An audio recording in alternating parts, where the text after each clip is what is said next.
Un ringraziamento intanto a tutti voi, al lavoro che state facendo in questi giorni. Vi ho seguito, qualcuno mi ha seguito anche tra sabato e domenica, quindi veramente grazie alle informazioni che trasmettete a tutti quanti per far chiarezza, per fare anche tranquillità fra la popolazione del Veneto e riuscire a gestire al meglio questa situazione.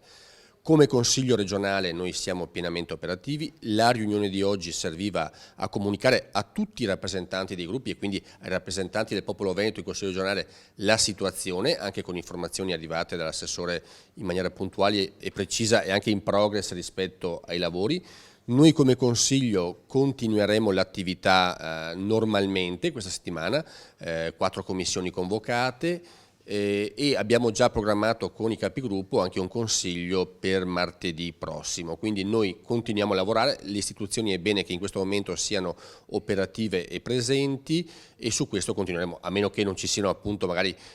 situazioni da analizzare meglio questa settimana. Come capigruppo faremo un incontro sempre con l'assessore Nazzarin giovedì a pausa pranzo e appunto sarà anche un'informativa che l'assessore aprirà il 3 in aula con tutti i consiglieri. Quindi le istituzioni sono operative, lavorano, sono sul pezzo e appunto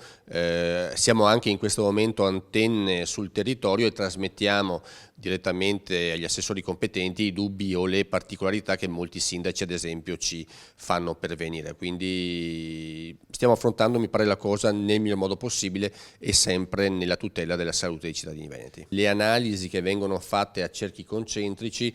servono a uno capire da dove possono essere arrivati questi contagi e anche verificare e contenere eventuali altri